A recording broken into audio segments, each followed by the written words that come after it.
Hujan turun deras ketika Andi, mahasiswa perantauan, tiba di sebuah rumah sewa murah milik Pak Sarman, seorang pria tua yang jarang bicara. Rumah itu berdiri jauh dari pemukiman, dengan pohon asem besar di sampingnya. Kalau malam, jangan buka pintu yang di ujung lorong, pesan Pak Sarman sambil menyerahkan kunci. Nada suaranya datar, tapi matanya serius. Andi tertawa kecil, mengira itu hanya sugesti orang tua. Kenapa memangnya, Pak? Pokoknya jangan, tidak ada penjelasan lain. Malam pertama berjalan normal. Namun tepat pukul 1.13, Andi terbangun oleh bunyi ketukan pelan. Ok, tok, tok. Ketukannya teratur, berasal dari lorong panjang yang gelap. Dia mengintip dari pintu kamarnya. Lorong itu kosong, ketukan berhenti. Lalu terdengar bisikan perempuan. Saya kedinginan. Merinding, Andi menutup pintu kembali. Ia menyalakan lampu dan memaksa tidur. Tapi perasaan tidak enak mulai mengendap, seolah ada seseorang yang memperhatikannya. Dari balik gelap keesokan harinya, Andi menyusuri lorong itu. Di ujungnya ada satu pintu kayu tua. Catnya mengelupas tanpa gagang. Aneh. Bagaimana bisa pintu tanpa gagang diketuk malam tadi? Ia mencoba mengintip lewat celah papan yang retak. Gelap. Kosong.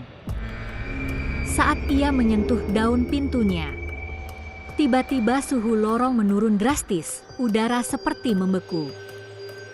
Dan sesuatu menggesek dari balik pintu.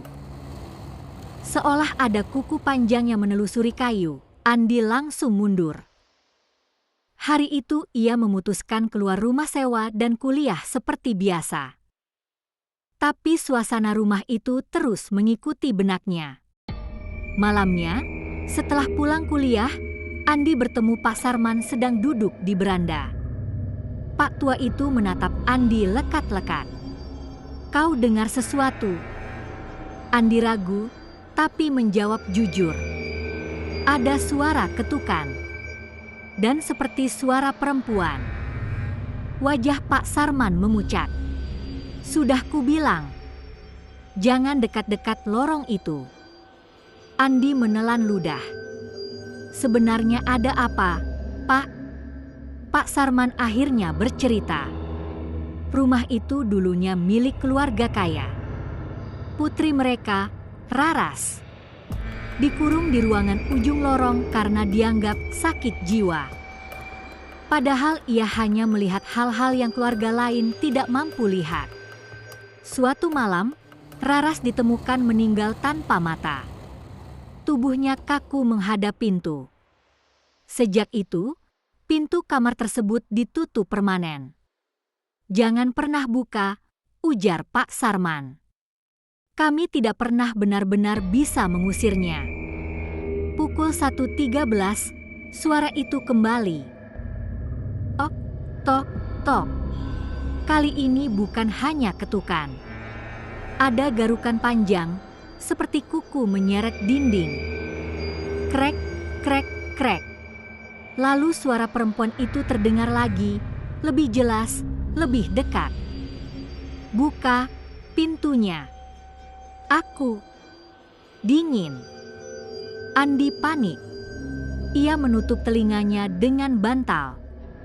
Tapi suara itu masuk seperti berbicara dari dalam kepalanya. Dia akhirnya berteriak, "Pergi!" Dan suara itu berhenti. Tapi dari ujung lorong terdengar suara langkah kecil.